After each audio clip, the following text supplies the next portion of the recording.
नमस्कार दोस्तों, स्वागत है आप सबका हमारी नर्सिंग के क्लब के ऑनलाइन सेक्शन में। आज हम होम हेल्थ एड के चैप्टर नंबर 6.2 में पढ़ेंगे, जो है गिरने से रोकथाम। मरीज को कैसे बचाया जा सकता है, एक होम हेल्थ साइक की क्या भूमिका होती है मरीज को गिरने से बचाने के लिए, इसके बारे में हम जानेंगे। कार्य सूची पहला है गिरने से रोकथाम का परिचय, स्लाइड नंबर 5, 6 और 8 पे हम पढ़ेंगे। दूसरा है गिरने से बचाने का महत्व, जो स्लाइड नंबर 9 और 10 पे पढ़ेंगे। तीसरा है जोखिम के कारकों का अवलोकन, जो स्लाइड नंबर 11 और 13 पे हम पढ़ेंगे। चौथा है गिरने से रोकथाम में होम हेल्थ की क्या भूमिका होती है, जो स्लाइड नंबर 14 और 15 पर हम पढ़ेंगे। अब मरीज को कैसे बचाया जा सकता है गिरने से, इसके बारे में हम लोग पढ़ेंगे। विभिन्न कारणों से अस्पताल में मरीज का गिरना एक गंभीर समस्या है और ये गुणवत्ता के मानक के रूप में इस्तेमाल किए जा रहे हैं। अपर्याप्त माहौल, गंभीर बीमारियां, सजीव बिस्तर पर आराम, दवाएं, उपचार और विभिन्न ट्यूब और कैथेटर की नियुक्ति वे आम चुनौतियां हैं जो अस्पताल में मरीज के गिरने से जोखिम को बढ़ाते हैं। ऐसे मरीज जो गंभीर रूप से बीमार हैं, जिनकी सर्जरी हो रखी है और जिन्हें ट्यूब लगे हुए हैं, कैथेटर लगा हुआ है, ऐसे मरीजों की बहुत ज़्यादा चुनौती होती है होम हेल्थ साइक की, जो उसकी हेल्प कर सके, गिरने से बचाया जा सके। ऐसे मरीज को एक होम हेल्थ साइक का बहुत महत्वपूर्ण भूमिका होती है। गिरने से बचने के उपाय में मरीज की जांच की आवश्यकता होती है, जैसे कि सुनिश्चित करना कि मरीज की निजी संपत्ति उसकी पहुंच के भीतर हो, जो प्रति घंटे राउंड लगाकर किया जा सकता है। यदि मरीज सोए हैं तो उन्हें तब तक परेशान नहीं किया जाए, सिवाय अगर देखभाल प्रदान करने की जरूरत हो। अपने दौरे के दौरान 5P जांच की जरूरत होती है। ऐसे मरीज जो सोए हुए हैं, वहां पे मरीज को डिस्टर्ब नहीं करना चाहिए और एक होम हेल्थ साइक को प्रति घंटे राउंड लगाकर मरीज का अवलोकन करना चाहिए या मरीज से पूछना चाहिए कि वो उसके प्रॉपर तरीके जो उपकरण है उसके पास में हो। और इसके लिए हमें 5P जांच करते हैं एक होम हेल्थ साइक के द्वारा। पहला है दर्द, पेन, मरीज के दर्द के स्तर का अवलोकन करना है। यदि आवश्यक हो तभी दर्द की दवा प्रदान करें। यदि मरीज को पेन हो रहा हो तब ही आपको एक पेन किलर मेडिसिन मरीज को देना है। दूसरा है निजी जरूरत, प्रिवेसी, शौचालयों का उपयोग करने में मदद, पानी पिलाना, खाना खिलाना, कंपाउंड मुलायमों की खाली करने में मदद का प्रस्ताव रखें। मरीज को कहें एक होम हेल्थ साइक के द्वारा कि आपको पानी पीना है, खाना खाना हो या बाथरूम जाना है तो वो मेरी मदद से ले सकता है। तीसरा है स्थान, पहले मरीज को आराम स्थिति में लाने में मदद करें या त्वचा अखंडता को बनाए रखने के लिए स्थिर रोगियों को मोड़े। मरीज को आराम से लेटाएं, उस स्थिति में लेटाएं जिस स्थिति में वो लेटना चाहे, और उसकी रोगी को मोड़े, मतलब उसको कलवट दिलाना है। बार बार 2 घंटे में उस मरीज को कलवट दिलाना है ताकि वो गिरे नहीं। चौथा है निजी कार्य, प्राइवेट वर्क, सुनिश्चित करें कि मरीज की आवश्यक जरूरत, कॉल, लाइट, फोन, पठन सामग्री, पेशाब करने का उपकरण आदि आसान पहुंचने के भीतर हो। मरीज के पास कॉल लाइट रखें और फोन या पेशाब करने का जो उपकरण है, यूरिन कंडक्टर, उसके मरीज के पास रखना है ताकि वो सरलता से उसको उपयोग में ले सके।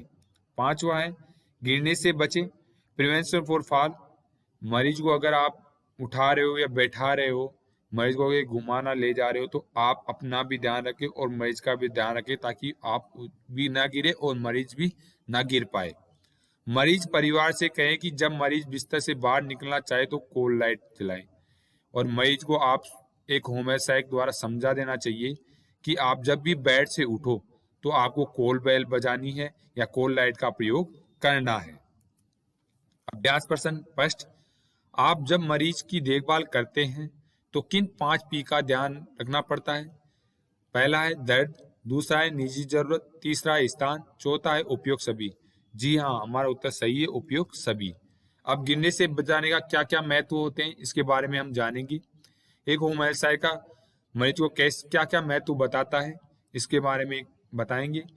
पहला है यह नैदानिक निर्णय लेने में मदद करता है कि मानकता मूल्यांकन का उपयोग यह सुनिश्चित करने में मदद करता है कि प्रमुख जोखिम वाले कारकों की पहचान कर ली गई है और इसलिए इन पर काम किया जा सकता है।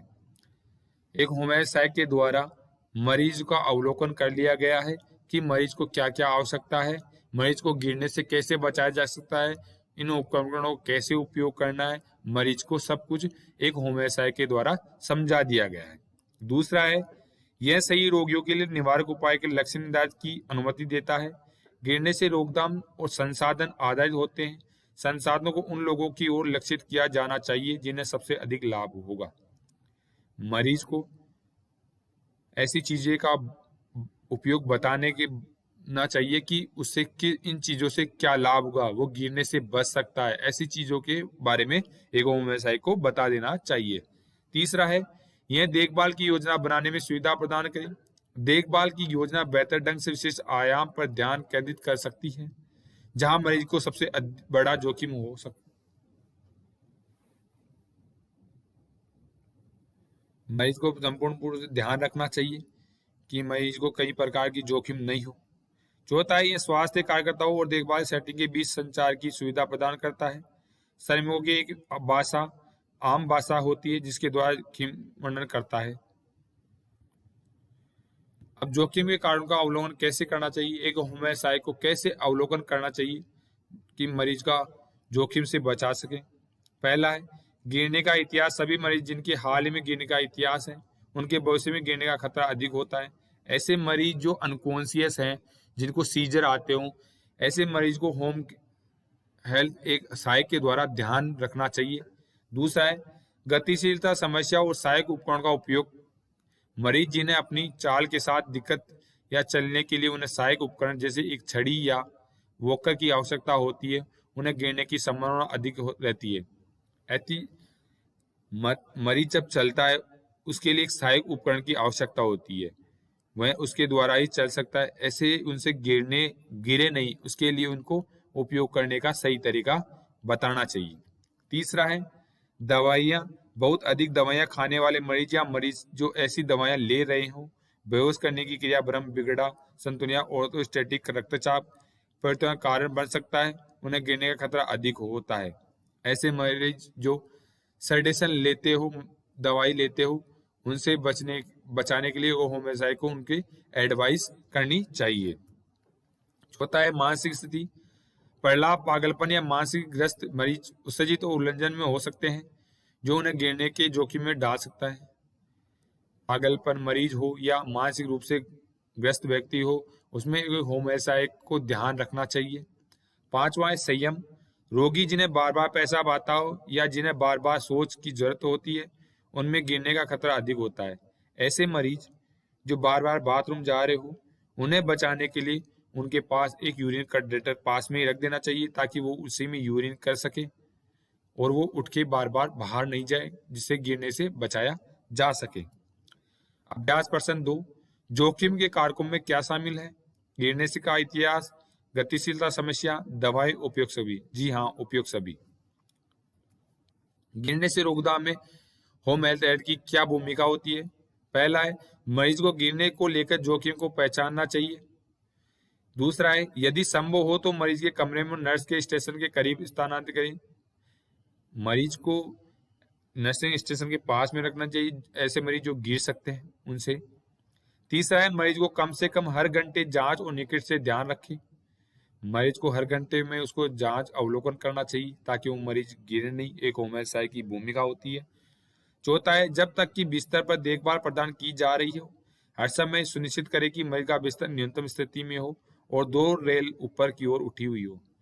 जब मरीज को आप देखने जा रहा हो तो मरीज का बिस्तर बिल्कुल न्यूनतम स्थिति में हो और उसके दोनों ओर साइड रेल लगी हुई हो। ये संपूर्ण रूप से ध्यान रखना चाहिए। पांचवा, हर 2 घंटे में मरीज को बाथरूम ले जाएं। एक होम्योपैथी को मरीज गिरे नहीं, इसके लिए उसको हर 2 घंटे में उसको बाथरूम कराना चाहिए। छठा है, रोगियों और परिवार के साथ गतिविधि, सीमा और सुरक्षा सावधानियों को सुदृढ़ बनाए रखें। मरीज और उनके परिवारों को इस गतिविधि के बारे में बताना चाहिए कि इससे ये सुरक्षा हो सकती है और इससे ये सावधानियां रखनी होती है, एक होम्योपैथी के द्वारा बता देना चाहिए। सातवां है, जब आवश्यक हो परिवार के किसी सदस्य को सूचित करें कि चप्पल और चलने में मदद करने वाले उपकरण अर्थात वॉकर, डंडा घर से लाए जाए। ऐसे मरीज जो चलने में सक्षम नहीं हो, उसके लिए वॉकर या क्रेच का प्रयोग करना चाहिए। 8वां है भौतिक चिकित्सा परामर्श की जरूरत का अवलोकन करें। जब मरीज को आप डॉक्टर के पास दिखाने ले जा रहे हो तो वहां पर इंस्ट्रूमेंट या उपकरण जो भी है उनका उपयोग करके ही दिखाना चाहिए। 9वां है सुनिश्चित करें कि मरीज चलने के लिए उचित सहायक उपकरण का उपयोग कर रहा हो। एक होम हेल्थ सहायक के द्वारा मरीज इन उपकरणों का उपयोग कर रहा है नहीं कर रहा है, इसके लिए उनको अवलोकन करना चाहिए। 10वां है गिरने से बचने की योजना के बारे में स्टाफ के सदस्यों के साथ सहयोग करें। अगर कोई मरीज गिरने की प्रयास में है तो उसे स्टाफ के साथ आप एक सदस्य के साथ सहयोग के रूप में आप उनका हेल्प कर सकते हो।